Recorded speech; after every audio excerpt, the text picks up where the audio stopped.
Mr. Kenyon said that he is having difficulty with such lengthy discussions. Not to put words in his mouth, but on the other hand, that's why we're here.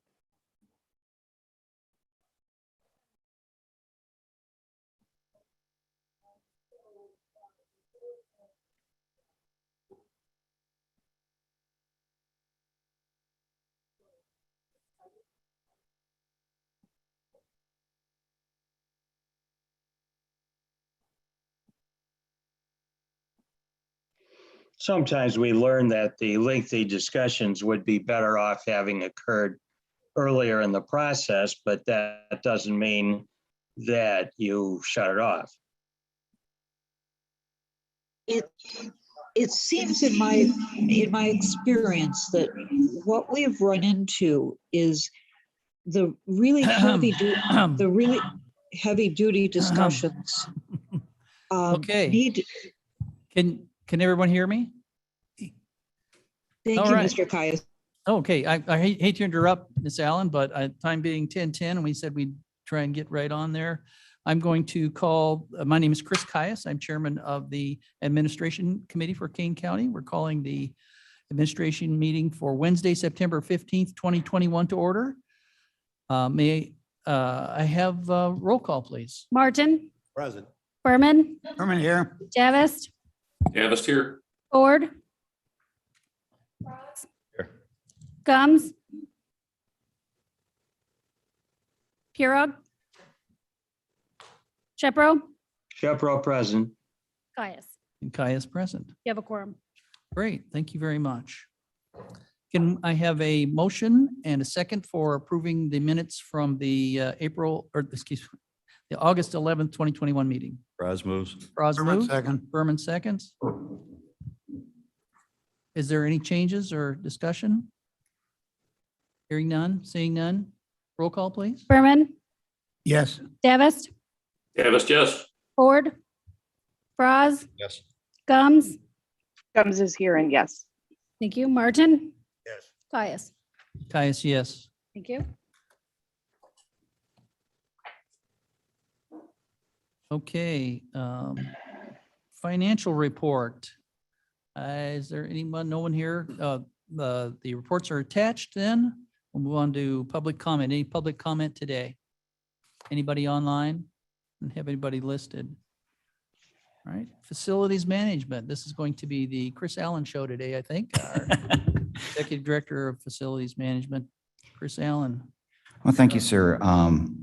So for item B, as far as updates, and I have it lower in the agenda, the Sheriff's Jail East Road resurfacing project has started and finished. I do have pictures available if anybody wants to see a during and or after shot of pavement being done. Pending that, we'll move on. Sounds exciting. Can we do get pictures? Are they going to be quick? Yeah, it pictures are depends. always Ross good. has to leave. Depends on how quick Drew, or not Drew, but Blair can get them up. Yep, email yesterday, sir. Well, we'll give him a chance to look at that. We may bring it up a little later, then we'll move on. Okay, sir. Is there anything else that under capital? That's the main thing, was the sheriff's Yeah, that's the repayment. main thing going on right now. Item B is authorizing capital projects adjustments in the capital projects fund for fiscal year 2, FY2, Yeah, typo, sorry. 2022, 20. Go back in time, I guess. Okay. Okay. Mr. Allen? Yes, sir. This is a housekeeping to move unused budgeted project funds in 2021 to 2021 contingency if needed. Okay. Can I have a motion and a second? Raz moves. Roz, Herman second. Berman? Any discussion? This is just bookkeeping, so, Housekeeping, yeah. or housekeeping, yes. Okay. No discussion, then roll call. please. Berman, Herman, yes. Davis, Davis, yes. Ford. Braz, Yes. Gums, Yes. Martin, Yes. Caius. Caius, yes. Passed. Ford did say he'd be trapped.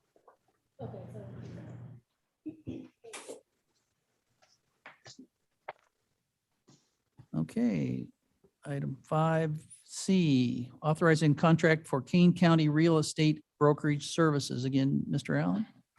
Yes, this is to get a brokerage service on board if needed and identifies two executives who are on the master plan team who can represent the county if needed. Very concise. I have a motion and a second. Fraz moves. Berman second. Davis second. Fraz and Davis. There's somebody else in the meeting. Okay, brokerage service. So this is for the brokerage, authorizing contract for Kane County Real Estate Brokerage Services. Correct, sir. Is there any discussion? Mr. Frost? So Chris, this is just, for example, if a piece of surplus property becomes available, we would have somebody already lined up to handle it, or Yes, sir. that? Yes, sir. Thank you. That way we don't have to go searching, slowing the process down. We'll have them ready on call. I believe we do this at, Fred speaking, I believe we do this at Forest Preserve already with a similar type of situation, but it's more of a residential broker. Okay. Any other questions or comments? Hearing none, seeing none. Roll call, please. Berman, Berman, yes. Davis, Davis, yes. Bras, Yes. Gums, Yes. Martin, Yes. Caius. Yes. Yes. Motion passes. I don't think we have anything. I see Charles Lasky here. Nothing from IT this morning. No, nothing from IT. I know you're busy just because you're not have any items here. I know it's always moving over there. Okay, thank you. Item 7, Mill Creek SSA. Mr. Allen, you have comments about? Yeah, and reference the Mill Creek FY 2022 budget slides that were briefed at the committee of a whole on the budget. The SSA simply just cannot continue to draw down on the reserves to balance the budget and provide increased services. And it's kind of an unhealthy practice.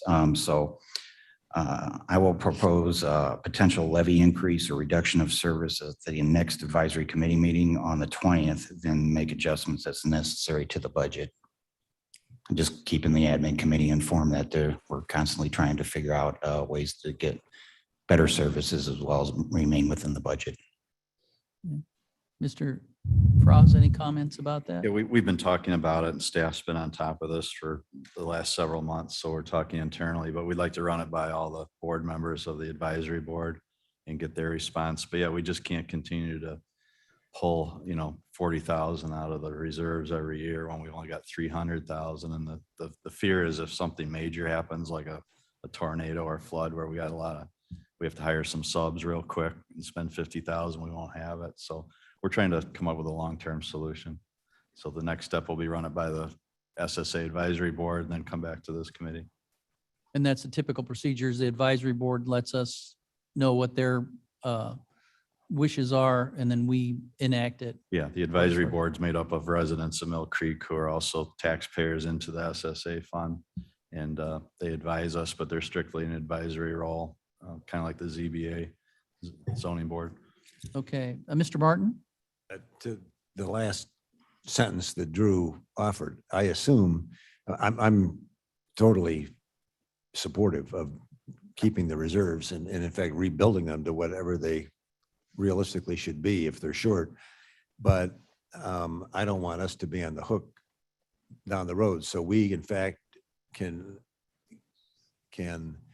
if the advisory board said, no, we want to continue the present, we have the authority to dictate, in fact, how that levy is established and what's in it. Is that correct? Yeah, well, the staff researched the process. It's actually fairly simple, but we'd of course like to do it with their. Well, no, I'm not blessing. Yeah. suggesting we ought to declare war. I'm just Yeah, saying that it's up if to it- if us. it's- We can, okay, yeah, all we right. can do it, but they're in our their advisory capacity to us. Okay, thank you. That's the good news and the bad news. Madam Chair? Yes, I just have a question.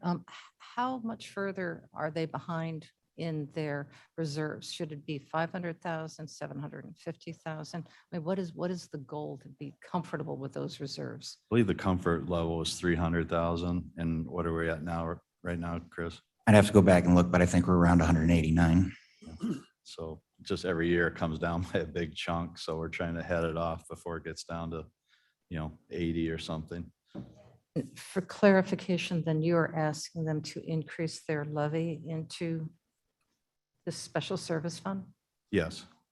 And what is their current levy? I know it's based on house value. Yeah, I've seen so many different percentages trying to research this, ma'am. I'd have to get back to you on that, but it's essentially somewhere around half of what it could be, if I recall. I think the key point, though, is that it hasn't ever changed since the subdivision was founded in the early 90s. Yeah, yes, it's remained flat for 27 years. Oh. All right, so they're going to have to do some catching up, which is going to be painful. Okay, thank you. Yes, ma'am. Okay. Then item B, or any other discussion on that? Item B, authorizing contract extension for Mill Creek SSA snow plowing services. Mr. Allen? Yes, this is a simple housekeeping extension to get the snow plowing services for the Mill Creek SSA ready to go for the winter. As moves. Praz moves, Berman second. Berman second. Any discussion? It's a local for us speaking, it's a local company that we've had under contract for many different types of services for many years, and I believe staff's happy with them. So, Yes, Okay, sir. great. Other comments? Hearing none, seeing none. Roll call, please. Berman, Berman, yes. Davis, Davis, yes. Bras, yes. Gums, Yes. Martin, Yes. Caius. Yes, yes. Okay, I don't believe we have any other item, with nothing under vehicles. Now maybe under item 9, we could show the Sheriff's East Extension. Yes, if Blair had him up I a little think I saw him earlier. flash by there. Yeah. Excuse me, There we go. if I may, I'd like to just talk a little bit about vehicles. As we are. Okay, Madam Chairman? Thank you. As we are moving forward, looking at being I'm conservative. sorry, I'm having a difficulty hearing you with that microphone, either closer or maybe grab Is that another one. better? Yes, that's Oh, better. great, wonderful. I'd like to just open up a discussion. We don't have to go into it in depth because this is just questions. How are we moving forward with electric vehicles as we start transitioning our vehicles that are getting aging in place? Do we have a opportunity to really be thoughtful with this and how we actually transition into either natural gas vehicles or for our trucks? Or are we going to really take a look at how we're going to move over to electric vehicles? And if so, should we start thinking about doing some long-term planning on having the charge stations available as well, which is going to be our own infrastructure? And I'm not saying doing it overnight, but within the next 5 years to really have a plan on how we're going to transition our gas cars to electric. Would that be under the master plan? It definitely could be. I can speak for building management that we approached purchasing just the other day to start pulling research on what vehicle options are for the building management needs. And then, of course, look at pricing and see how we can come in with an A&O plan in reference to electric vehicles. I think it's excellent and timely, I think. Yeah, and A&O stands for age working. and obsolescence. If people are listening, don't understand my jargon. And I just found out yesterday that with this new energy bill that was passed through and will be signed today by the governor, that there's going to be a $4,000 rebate if you buy an electric vehicle. So we should do a little research on that and what that entails. If it's available for us. If Correct. it's a tax credit, that would be a different Absolutely. thing, but If it's a tax credit or if it's actual rebate Which for is different. encouragement. just a cash rebate, yeah. important. And I would suggest working with Madam Bates in Energy and Environment on that. We could maybe, as our committee, work together with them and. Sounds like a fun Thank you, Mr. project. Chairman. Bates here. Yes. Madam Bates. I think Miss Ivy Klee, to our sustainability plan, and maybe that would be a good place to include that. I'm sorry, it glitched out on me a little bit. What would you say? Okay, let me switch over to my computer. I'm on the phone. Miss Ivy Klee, I'm gonna. Okay, switch it. Miss Ivy Klee is going to be working on the operational sustainability plan for the county and updating that. And I believe that that would be a good place to start with some of this planning. Okay. Well, we can work together with our master plan then. Right. That sounds like a good conjunction. Could we put Chairman. a proposal deadline on when we can at least get a preliminary report on this, perhaps early next year, Sure. That sounds like a good idea. maybe January? I think so. Okay, By the end excellent. of the year. Here comes Jody. She might have a. Were you listening in? I was. Could If you uh, give a you want me, Here we go. Here comes yeah. Jody to set me straight. that's fantastic. I probably missed part of your comments, Madam Bates, running up from the downstairs. But E&E and the Energy and Environment Committee, as well as our group, has available resources for charging stations. One of the challenges we have on county property is the newer charging stations that charge in a very short period of time. A lot of times our electric service isn't great enough to achieve that. So we'll be looking at different resources for the charging stations to make sure that they're compatible with the sites that we have. We have run into additional maintenance issues with the charging stations that we do have. Last year, our budget went entirely to maintenance on the stations that are run by Kane County. And the other challenge is that many of the vehicles that the county uses aren't available in electric models currently. So that's something we can work on in Energy and Environment Committee to move that task forward. Okay. Thank you. We can put that on our agenda for our next meeting. Thanks, Ms. Wolnick. And Jody, thank you for running up. Yeah. Breathe, breathe. And that would be something, if it's the electrical circuits that are not working properly with enough power, I'm sure to be working with Chris then on developing on how that can be, your two departments will be working together on that. Yes, and it becomes a lot more costly when we're looking at charging stations that charge in a very short period of time. For example, the 3rd Street Courthouse is not compatible with those charging stations. And so a new electric service would need to be run to the building and the panel upgraded. So you get into a very costly venture when it gets to that point. But we do have opportunities at some of our other campuses that we have the greater serviceability, especially this campus here, that we could do those more efficient charging stations. Okay, good, good. And conveniently, 3rd Street is one of the projects listed that I've mentioned before as an ongoing project for an electrical upgrade. So we'll be able to mesh those together eventually in the future. Excellent. Mr. Frost? Final thought, if we build a new government campus, it would have all the latest technology and electrical systems to plug cars into. There you go. Show me money.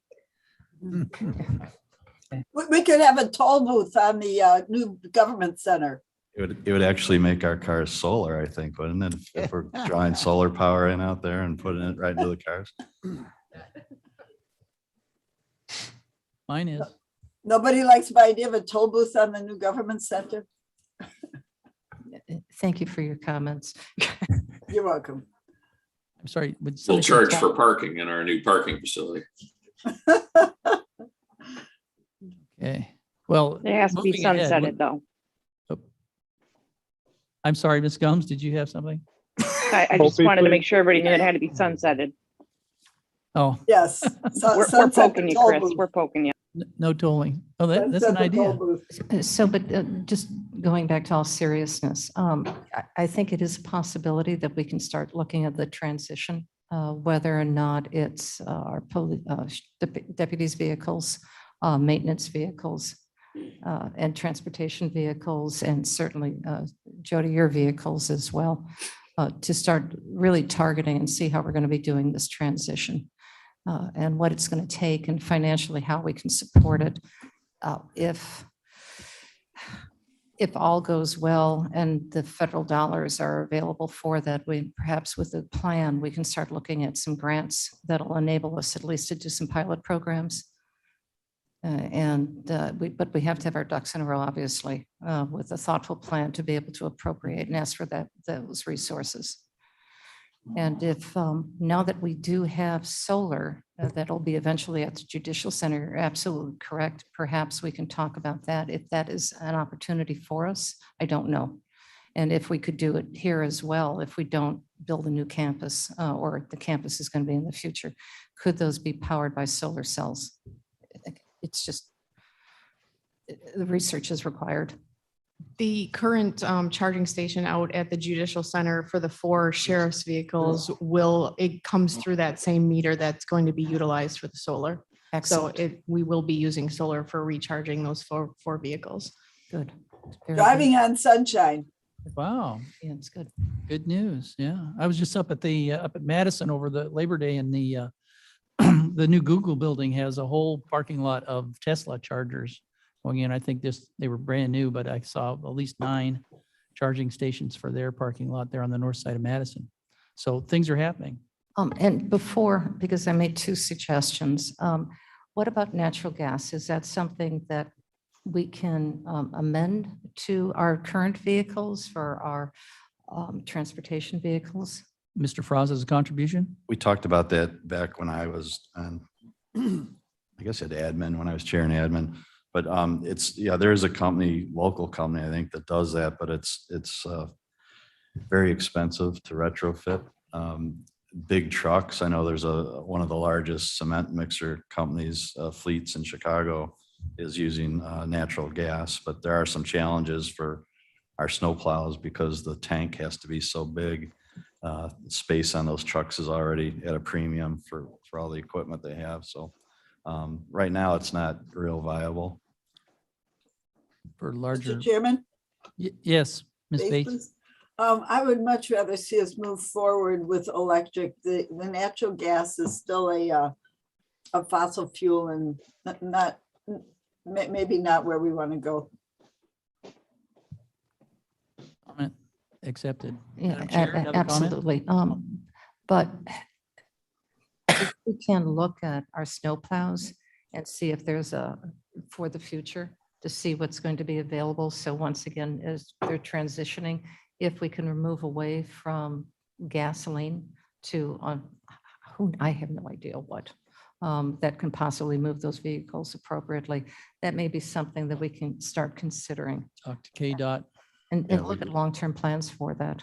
We are using biodiesel in the trucks, and the percentage of that comes, I believe, from soybeans. But at KDOT, the quickest way to transcend would be to start at the other end of the fleet, not at the larger end. Start at the smaller end with all the foreman's vehicles and the staff vehicles, and we could certainly go to electric on the sedans, which we already have down to a very compact gasoline model. So it'd be real easy to transition to electric on the cars and the pickups and so forth. The big trucks would be a challenge because when they go out for 24 hours.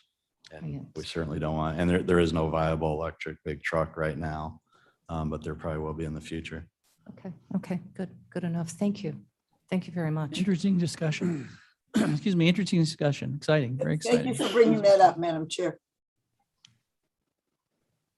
Okay, I lost track of where I was here. I got so excited. Construction. Did we see we saw Paving picture. the pictures? Claire, can you bring up the roads, please?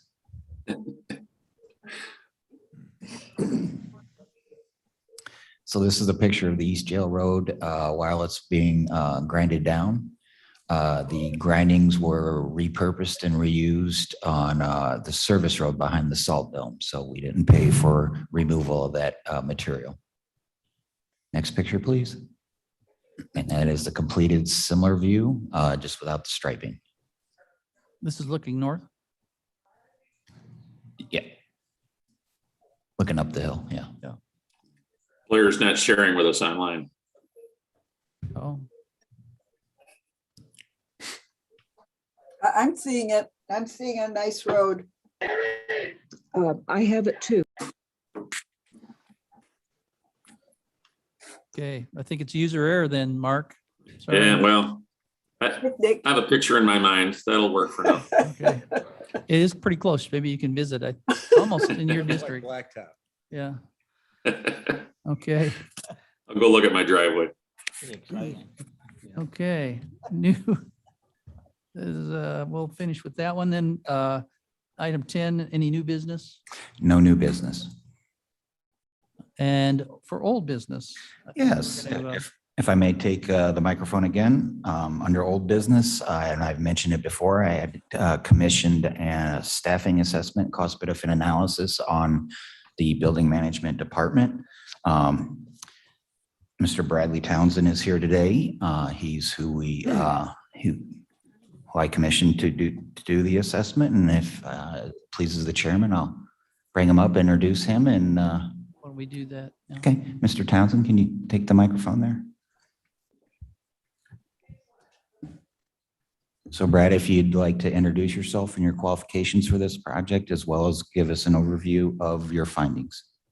Be happy to do that, Chris. I'm happy to be back here at Kane County again. Most of you probably don't know me. A few of you in the room do. I've worked on a couple other assessment or studies for the Kane County regarding rates related to your Information Technologies Department and Geographic Information Systems Department in the past, and always found it to be a very fulfilling and interesting and challenging to work with Kane County, and happy to be here again. So this particular project was brought to my attention, and I started talking to Chris about it, and also with Rick. And I found myself interested in it because, really because of my background. So I'll go back to what Chris was asking me to do. I am a former city manager, village manager, county administrator. I've been a controller. I've been a financial consultant. All those were at different times and sometimes simultaneous over a period of 40 years. Right now, I'm mostly retired, but I do take on special projects. And this particular one, I have turned down some because my wife says I should, and plus it just makes sense. But this one I found to be of a particular interest to me because of what I said before about Kane, and also just the substance of it. And Chris mentioned that, you know, we first looked at this as maybe looking at staff and maybe some of the operations, but as I got into it, it went beyond that, and we'll get to that in a minute. But part of my background also is in public works, in building maintenance. That goes back to my experience in Springfield, and I was public works director there. And I was also the director of construction and operations for the Schaumburg Hotel and Convention Center project, and had the chance to work on some other projects over the years. So that project background, along with my operational and financial background, really, I think made me well suited for this particular project. And so hopefully what I say today, if it does raise some questions, I'll be able to answer your questions. And hopefully it will also be something that could be the beginning of you hopefully using this information for action to be taken, because that's something I mentioned a number of times in the report. Is it's one thing to look at something, discover the problems, look at possible ways to fix it, and then recommend what can be done. But then all that doesn't mean anything unless there's a way to actually make it happen. Just like your discussion a few minutes ago about the vehicles. We do talk about the vehicles a little bit in here, but we didn't for the purpose of this report, go further into fleet replacement, but that should be part of this. So that's basically my background, and I hope that what I brought to this report and any further discussions we have down the road will be helpful for the executive director, the other director, and the members of this committee, and perhaps others on the county board, because some of this will definitely require deliberation and oversight and elected official action. It's not something that the department directors or management in that department are going to have the ability to do all by themselves. In fact, that's one of the reasons why this study was done, because there are problems. So, Mr. Chairman, if there's any questions about my background, but that's basically it. If you want to proceed. Okay, thank you. Hopefully, if anybody has any further questions about that, I did give Chris a brief bio. It's not my resume, but it's a brief bio that covers all that I just mentioned, plus more concerning my professional affiliations. Okay, so the way this was approached was to a deep dive into, just what's going on to the best that we can possibly find out. And that meant fact finding on a number of levels. And this included looking at documents. And thankfully, again, it goes back to my comment about King County. You have a lot of transparency with your documentation, actions that are taken by your elected officials. It's all great stuff, I can tell you that. I wish that we'd had that, years ago with some of the things that we had to deal with in the public sector. But that allowed me to be able to access documents, not only from King County, but from other counties and other sources out there. Because I started out by looking internally at what was going on to the best of my ability with King County, with the building management department in particular, and the departments that department serves. I mean, it's basically an internal service department that yes, it's providing a service for the general public and the overall county board, but it's actually on a day-to-day basis, maybe more frequently, supporting the other line departments that are providing direct service to the citizens of this county. And that's critical. And it's, to me, it's like it's the backbone in many ways to everything else that you do here. I felt the same way about the information technologies department when I was working there. Again, support to other departments. There's things they do themselves, but there's also that backbone approach. So this, again, I viewed as a critical department, and that's what attracted me to working on this, and also seeking out, what was going on. So it went beyond looking at personnel, by the way. That may have been our first original discussion. We got into more areas of what's going on. And I'm talking about not only what's going on with the personnel, but also with the equipment, with the facilities, with the financing that's provided, the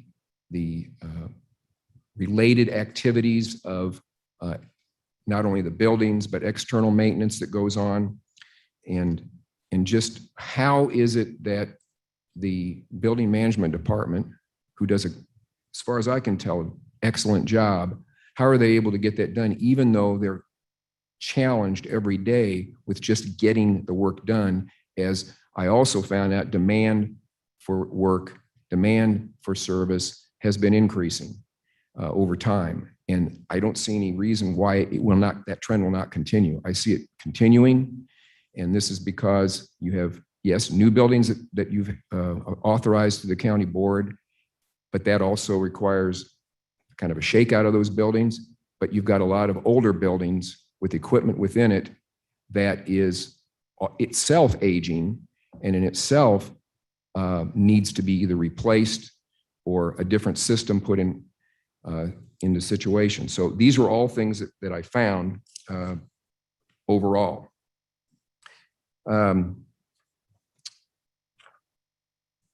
So looking at the compensation, let's, if I can go back to that for just a moment in the personnel. I think the biggest, I'm going to use the word crisis. Maybe that's overused in this day and age with the pandemic and other things going on, but I think the biggest crisis that and challenge, if you want to use a more positive word, that the department is facing is the personnel, especially the workers that are in the field, because there's just been a chronic turnover of staff. And I could not find that it has anything to do with how people are treated or the workplace itself. What it's about is what they're being paid. And I know that's can be a delicate and tough thing to bring up to you, because when you talk about that and you say, well, if they're not getting paid enough, what are you trying to say? Well, I looked at internally what they're getting paid. I looked and compared that with other counties.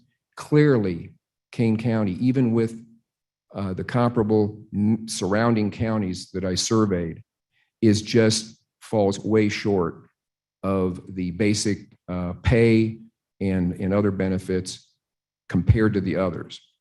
And what has been one of the results of that? Turnover, not just this year, but going back multiple years. Right now, half of the maintenance worker positions are vacant. So 50% is vacant, yet work still has to be done. I also looked at other positions in the custodian, administrative staff, and also at the management level.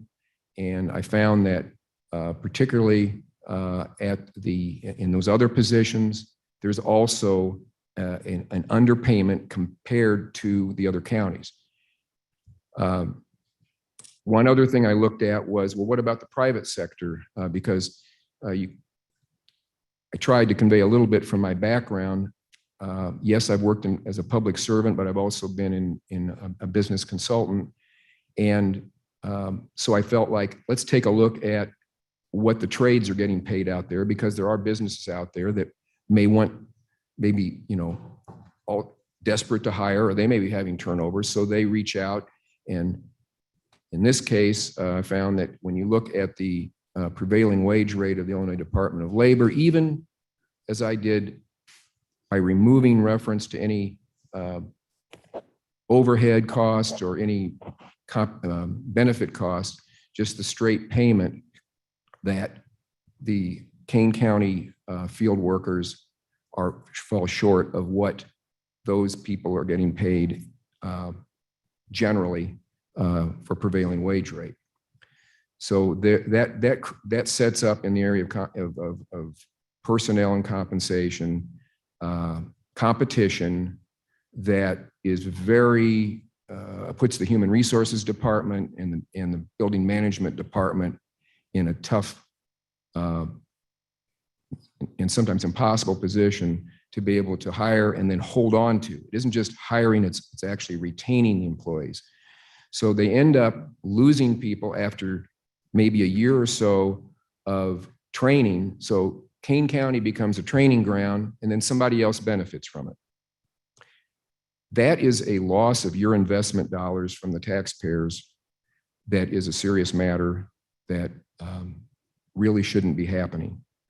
Not intended, of course, by anybody in this room or elsewhere, but I'm just pointing out what I have seen, what exists. And I told Chris from the beginning I was going to be straightforward in what I saw, not critical, just laying out the facts. Okay.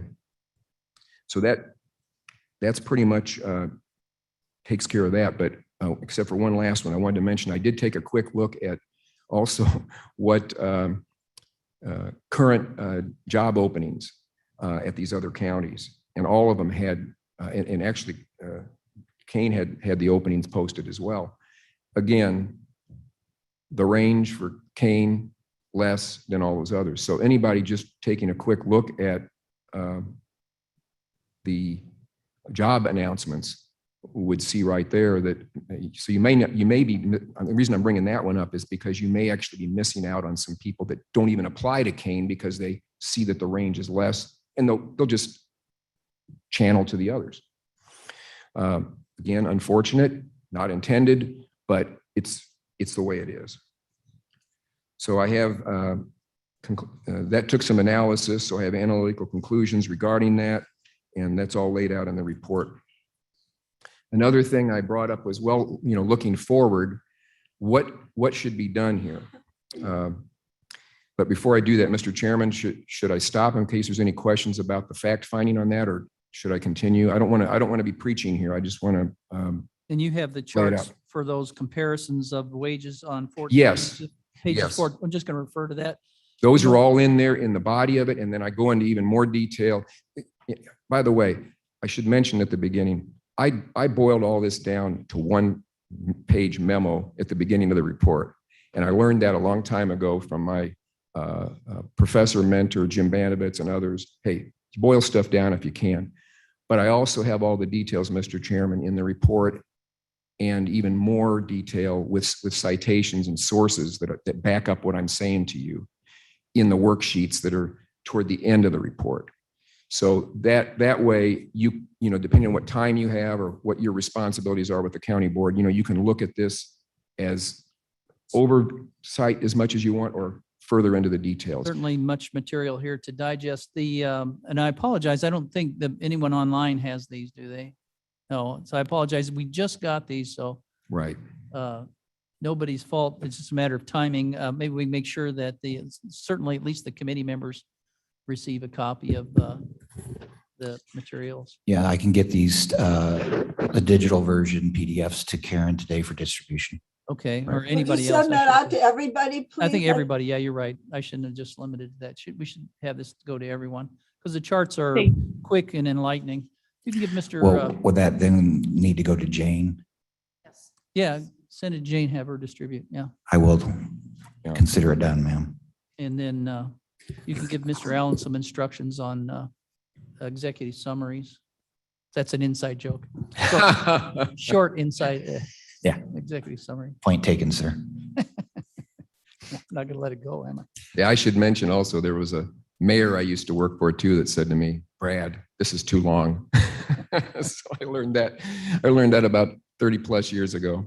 Yeah, okay. And I see your introduction on page, is that what you're referring to as your short memo on page 1? Yes. The one that's memorandum addressed to Chris and Rick, the department. That's really what I would call it doesn't say that, but that's what I would call the executive summary. Okay. And then following that is the table of contents, which I hope would help people to maybe go to something that they're interested in. And then following that is like an annotated summary of the findings, conclusions, and recommendations. And then it's the report. So it's kind of like a pyramid. It starts with, the smallest and most oversight, and then it grows out from there in terms of its density and detail. Okay, well, everybody will be receiving this then, and that'll give us something to digest. You want to quickly move on to? Yes, I can go down quickly to the recommendations, and this is also in that summary page, but it's also on page 32. And we can bring this up at another meeting too, if there's. And Mr. Townsend, would you be willing to come back at a later time for more questions after they've had time to digest the report? If they don't fall asleep or keel over from reading this thing. We don't make guarantees on that. I can't guarantee anything, right? Yeah. But yes, Chris, I'd be willing to do that. Sure. Thank you, sir. So if you want to just quickly do the summary on the. Yes, I can now. So let's go to I'm going to go to what I call the conclusion and plan of action. And basically what I came up with was 13 things. And these are tough ones, some of them. They're not something that can be, answered in one meeting, and it's probably going to take some deliberation. Some of it will take some time, probably through your capital improvements and budget process. But my read of discussions with Chris and Rick they're willing to do that because they really want this situation to be brought to the forth, and they want to see something done, and they're willing to help out to do whatever they can with you. And so if I can, be the one that kind of provides a little guidance independently, that's what I'm here, here to do. And that's what I'm trying to do. And that's So on page 32 you're talking yeah, about? page 32, and I can just go through these quickly, but if there's any questions, we can certainly go over that. So as I said, there's, we spent a little time here talking about the personnel, but there's other things. There's capital deferral. I looked at your capital improvement plan, for example, and that's the one that's number 11 down there, and number 12 refers to those, and probably 13. So I'm starting with the bottom of that list. And the reason I'm bringing that up is because there may be someone who would disagree with me on this within Kane County, but I would say that my read of it is that you have real good best practices, I think, for your capital improvements planning process. I mean, I've had a chance to look at your current one. I've looked at some of your past ones. It fits what my understanding is of it and what my actual experience has been with it. However, it appears to me that a problem that I discovered by going through this, which was deferral of a lot of improvements that need to be made. You talked about the new building, or what somebody did earlier in this meeting, and I'm quite familiar with your multi-purpose building and some of the others that are newer, but you have mostly older buildings, and just like almost everybody does. And the bottom line is that there's been a requirement on the part of the building maintenance department to send people in and fix things that just as a Band-Aid approach, kind of to get it done. And they've done a good job of doing that, but then that requires return visits, that requires extra effort. It pulls the field workers or the contractors that the department hires off of other things that need to be done, because you're going back and doing repeated work on the same stuff. What are these? These can be HVAC equipment, some electrical, plumbing, whatever. So what I'm saying in here is that there needs to be a closer look at what those items are. And you could incorporate it into your master planning, like you mentioned before, or your capital improvement planning process, because right now you're very heavy toward big project items and some other things related to that. But I think I even found that out of your, I just looked at the current time, out of the 63 million or so that was part of your capital project improvements for facilities and everything, only about 1 million of that had to do with things to keep the older buildings going, to replace, either replace or just operate the other buildings. And these other departments are relying on building maintenance to keep their offices open or their facilities open. And if they can't do that, or if they have to be repeatedly going in and fixing something that breaks down, that's going to be business disruption for them, for their clients, for the citizens that come in. And that has happened. And a related matter to that, if I can go up to, let's see, which one is it here? It probably has to do with 3 and 4 maybe on that list, which is that yes, they're doing everything they can to track services, but they do need some additional help to do that, because everybody else is so busy they can't even keep track of everything, all the service requests. They have some that come in through the program that they have, the IT program. There's others that come in verbally. Some of them come in by emails, whatever. They need somebody to help track that better. So that's an efficiency matter. And an internal person, additional, would be a big help, along with maybe some other administrative support in the management office. So getting on to what do they do with that? Well, they're trying to assign these workers. I already told you about the vacancy problem and the turnover. Well, the other one is how can employees, even if they were fully staffed, how can they be deployed? Well, right now there's only one shift. That is during the work week. And remember, this is a department that's providing internal service support for the other departments. And when they do that, just the very nature of it is a crew comes in, or a person comes in from a crew, and they're trying to work on something while the other department staff are doing their work either at their desk or with their clients that are coming to the counter or in a meeting room or whatever. And that is something that is inefficient. So when you look at efficiencies, more tracking effort, see if you can find a way to add personnel, workforce, that's the other thing, with an extra shift. I think that would be a big plus for this department to be able to get something done. Because when, either Rick or Chris are looking at their list of things that have to be done that day, who are they going to send? They need those positions filled, and then they need to be able to have the flexibility of being able to do it, perhaps send it in the evening to avoid that office tension or conflict that sometimes happens when they show up, even though they try to be as quiet as they can. And perhaps weekend too would be, give them that flexibility, but that's going to be the workforce. So that kind of leads into my workforce comment that I'll try to, I know I'm laying out a lot of stuff here because there are a lot of issues. The workforce, when I compared it to the other counties, even if it was fully staffed, the workforce, which they're not, the workforce of building management is still less compared to the other counties surrounding. These are larger counties, smaller counties, some that are about the same size, less. And what did I do? I went ahead and took the approach, and there's a lot of ways you can look at this. I took the approach of how many citizens are there, or population of this county, that county, and the other, and simply did a per capita mathematical calculation. And that's where I found out that, and again, this is just one way to look at it. There's like over 40,000 population per each worker, assuming there's a full staffing in Kane County. All the others are less than half that in terms of the number of people they serve per person.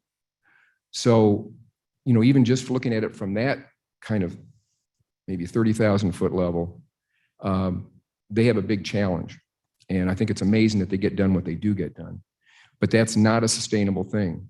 I got feedback from the department. There is potential for burnout. There's potential for losing people just from the workload itself.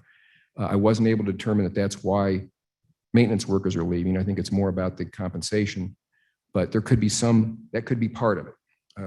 Not able to get my finger on that though. So I didn't write anything about that. I'm just throwing that out there as a possibility to consider. The other ones have to do with what I thought was, after looking at it and studying it and checking on it, it seemed a little odd to me that from my background in management and administration, that the building management department was the coordinator or administrator of a special service area. In my experience, and I didn't do a survey, but just in my experience, I've never seen anything like that. The other thing was let's see here.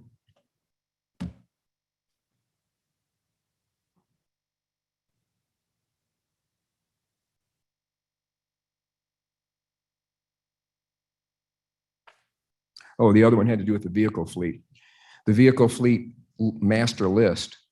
That one is probably not as unusual for me to see with a building, maybe with a building management department, but still, in both those cases, I think there should be serious consideration to reassigning those responsibilities to departments that might be more suitable. And in the case of the SSA, I think looking at part of my planning background and development background that I have, it just looks to me like one of your development type departments would be better suited to managing that. Now, at the same time I say that, both the building management department and the King County Department of Transportation certainly may still have a viable role in helping keep things going in that special service area. But for BMD to be managing that or coordinating that, I think is is diverting their attention away from the basic work that they need to do that we've already talked about a little bit here today. People in those other departments, I think, are more professionally and by experience suited to deal with, public information issues that relate to that, planning issues, promotional issues, development issues. That is not really in the wheelhouse of a public works / building maintenance kind of department. So I think that's a little misplaced. I don't know how it got there, but I think you ought to consider moving that out of there. And that might mean sitting down, maybe a small group sitting down and working out a transition there. And that list, that was another thing that is not as big of a deal as the SSA, but it was something that I found what came from a declaration of the county auditor. And I'm sure the auditor had good reasons for that. Some of that might have been to keep it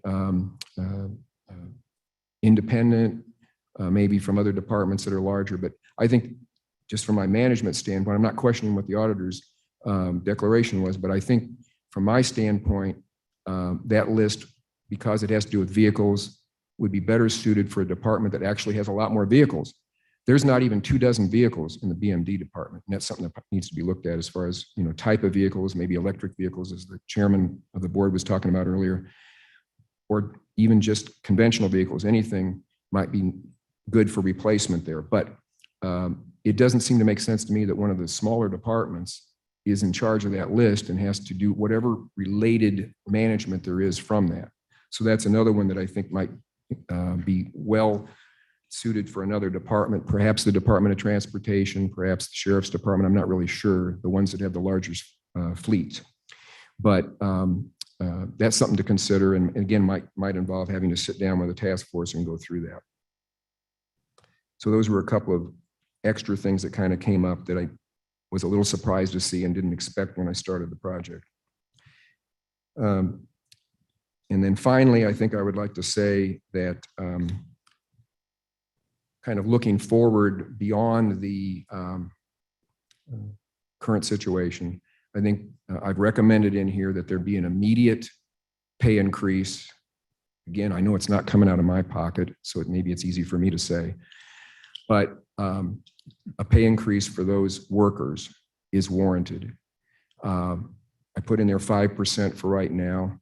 I've even talked to Chris about that a little bit. That doesn't really bring them up to the competitive rate as I saw from the other departments at the other counties and the private sector. And then I think you need to look at further increases down the road. Could be 10%. I know that percentage sounds like a lot, but their base is low on that percentage. It's not like you're adding 10% on top of a six-figure salary. It is a smaller amount. So that's one thing. And then I think the other is, and I did talk to your human resources, one of your human resources staff people about this, that it is, I think, advisable for the county to conduct or hire someone to perform a wage and salary survey overall, not just only BMD. BMD should be part of that. And then look at job descriptions, look at, again, maybe further than I was able to about what's going on out there in the world. And then hopefully that information then could be the basis for some future action that you might want to take concerning your personnel. That way, I think you could bring a little more internal equity in terms of what people are getting paid, and then externally you can be competitive. I'm not suggesting enrich people. That's not, to me, the way to go with a public agency or county government, but at least make it competitive so that you can have, the best staff and personnel that you possibly can, and that you can also hold them accountable with the proper job descriptions and give management that ability to deploy them appropriately. And then the other thing I mentioned in here is there, and this is something that I think the executive director has started working on, and he could elaborate on this either today or some other time, but training and continuing education of the personnel And that way they can take on greater tasks. And I think I point out in here that you could reduce your reliance on your the millions that you spend on contractual services to go in and fix things. Some of that cost that you could reduce could help pay for the internal employees who could be hopefully reliable and well-trained and trained up beyond what they are now, or bring on new people in the future with a more competitive salary or wage. And that I think would be a big plus for you too, because you want quality people. I know you do. That's always been my experience with Kane County. You want quality people working here, serving the public. And this would be another big part of helping both Chris and Rick and whoever else is in that department to get the job done and get it done right and try to do it in the most efficient way. So that would be another thing to consider. So I think, Mr. Chairman, I've covered, not exactly consecutively, but I think I covered those 13, the baker's dozen there. I think I covered it for your consideration. Unless, Chris, you think I missed something, but I think I covered Well, let's ask the for now committee anyway. here. Any questions or comments on this at this time? A lot to digest. Yes.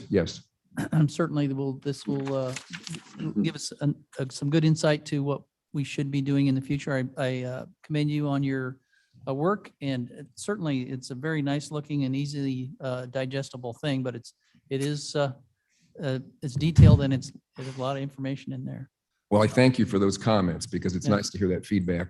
Yeah. But you're right, it is a lot to take in. But I'm sure that all of you will absorb that, and I'll do whatever I can to, with, at Chris's request and, or your request, Mr. Chairman, to help you deal with it if you need to. Now you can just say Chris and he covers both of us. There you go. Okay. All right. Well, thank you for your time. All right. Okay, if there are no other questions, then. Davis with a question and Mr. comment. Davis online, yes. I'm still here. Well, a comment is, in decades of private sector experience, it's always popular to be able to say to your customers that you've held the line on prices and,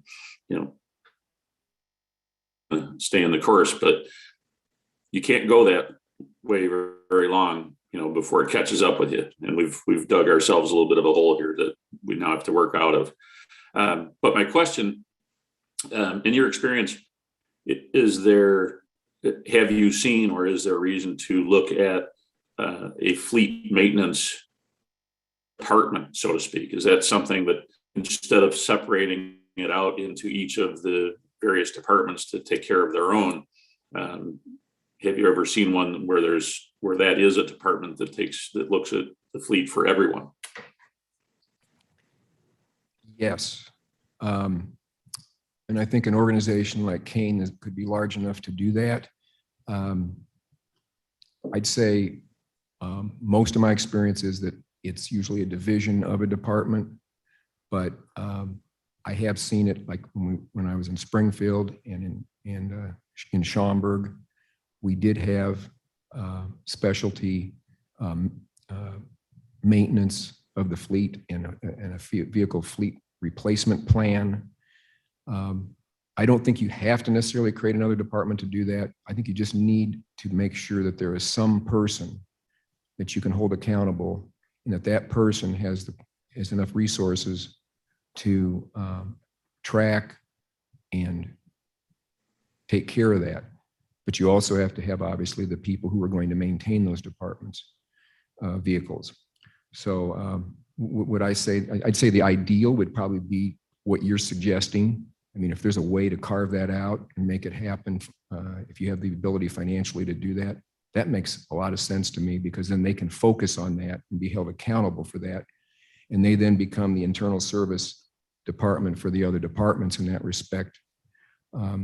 It would be, but I think you could do it either way, just as long as you have those elements. The goal, of course, wouldn't be to just create, more another department unnecessarily. Right. I'd be looking for efficiencies and cost savings, because if it's under one tent, perhaps you find areas where equipment, vehicles can have been duplicated unnecessarily and can, could be handled differently. I would want to look at it from saving money, not from, spending more to just create another director level position. Right. Well, I can tell you this, when my last public assignment was as village manager of Schiller Park, and that's exactly what we had there. I was part of implementing that. We actually, it was within the Public Works Department, but there was a person who was assigned. We had the chief mechanic and we had another administrative person who were in charge of and tracked the vehicle fleet. They had a program too, an IT program that they used to track and handle this that equipment. Now, they didn't have the vehicle fleet size that you have here, that's for sure. But that worked out very well because whenever I had a question or any member of any alderman on the, or village, I should say village trustee had a question, we knew where to go. And the data that was produced for that actually did help during the capital improvement process to make decisions about what we were going to do with vehicles. Tracking the older ones with more mileage, more years, et cetera. And I made sure we took care of that, and that really helped out a lot. So there are different ways to do it, but I'm glad you brought this up. Okay, thank you, Mr. Davis. Question, Copey? Mr. Copey? Yes, thank you. Good morning, sir. Good morning. I noticed you had put a lot of emphasis on the turnover of personnel. Now, we have a tremendous amount of employees, and the payroll is enormous. And but we have a non-union and a union staffing divergence. And I was curious, did you notice the turnover difference in the non-union versus the union? And what would the cost difference be if they were all prevailing wage or union, as you suggest? I didn't see a big difference between the union and non-union. I didn't go into this with the idea of and Chris didn't really ask me to look at union versus non-union deeply, but I did look at it because when I'm pulling together the data about who's working where. But just as an example, the two most recent people that quit were union people. The other ones were non-union. So we were seeing it across the board in terms of the vacancy problem. The one difference I noticed with that contract for the union was that they were able to get some extra pay. I don't know if you want to call that hazard pay. I'm not sure what your exact phrase is. They did get some extra payment, but again, they still left.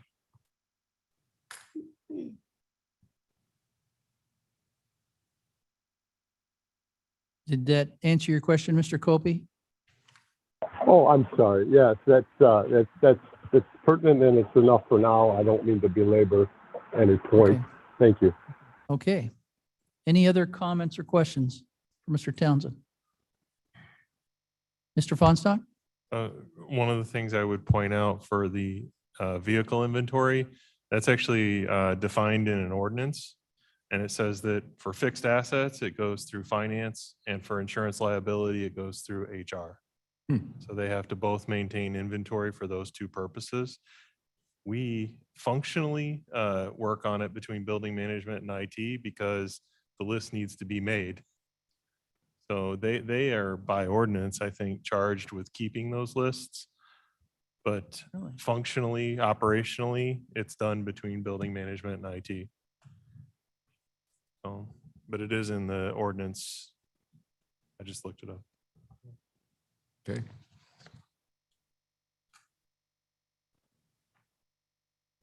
Still thinking. That's interesting. Not sure where to go on that, but thank you for the information. Just trying to make the record. Absolutely. No, and I'm sure that's the kind of thing we'll need to consider if there's going to be any changes, substantive changes. Yes. On that. I'm guessing everybody else is thinking hard on that as well, since it's quiet. You must have answered all the questions. Anybody There's a else? lot to digest. Gums here, Mr. Chair. Yes, Madam Gums? I just want to thank you. Again, there is a lot to digest. And of course, I don't have that in front of me, but I wanted to thank you for your candid conversations because sometimes those don't happen very often. It's a deep, deep hole I think we have to escape from to get where we need to be. So I just want to thank you and I look forward to digging into it. Okay. Thank you, Ms. Gums. Any other questions or comments? Okay, then can I have a motion and a second to place the reports on file? So moved Oh, I'm by sorry. Davis.